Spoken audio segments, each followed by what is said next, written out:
police officer got angry, then it will be your duty as members of the jury to return with the verdict of guilty, regardless of the fact that the defendant in this case was wearing a uniform and a badge.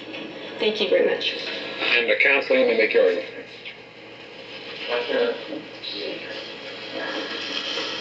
You cannot say that there's no reason to doubt the charges here. If Officer Iverson correctly assessed the threat, he's not guilty. If he correctly assessed the appearance of the threat, he's not guilty. If he made a mistake about the threat, he's not guilty. It's easy for Mrs. Mader and her associates and the district attorney's office to say what Officer Iverson should have done. But you have to tell me what you would do, armed with the information that Officer Iverson had at 6 o'clock at Florence and Crenshaw with lives at risk. I think police officers always do get the benefit of the doubt, and I think that one of the most effective arguments that the defense makes, and it's, I think, a valid argument, that a police officer makes a decision in a split second, and here we all are analyzing from every possible angle for a period of a year, and police officers don't have time in which they can make their decision. John Daniels has to answer and had to answer for the life he lived. And he projected an image, and he wanted to project an image. It is that image which Officer Iverson was presented with. John Daniels made choices that led directly to his death. And as he conducted his life, that's how it ended. Doug Iverson's mind was jammed with information.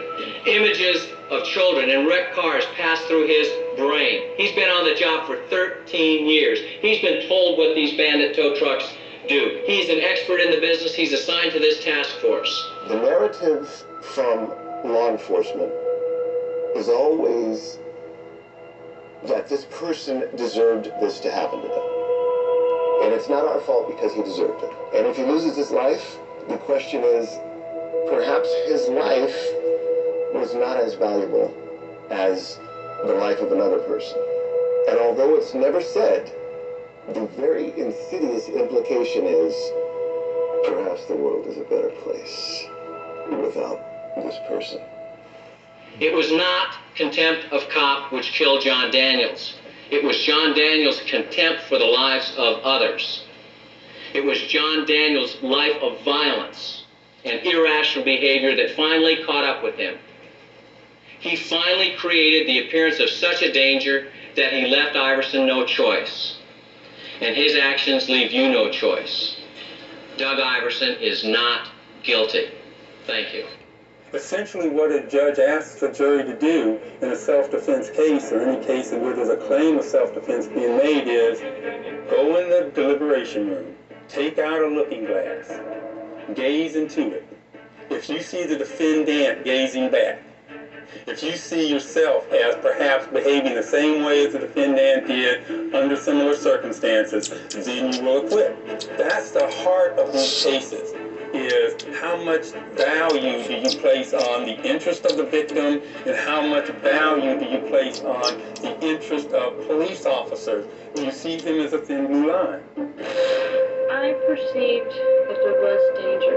The evidence showed me that there was an intent to kill the victim, and that there was absolutely no justification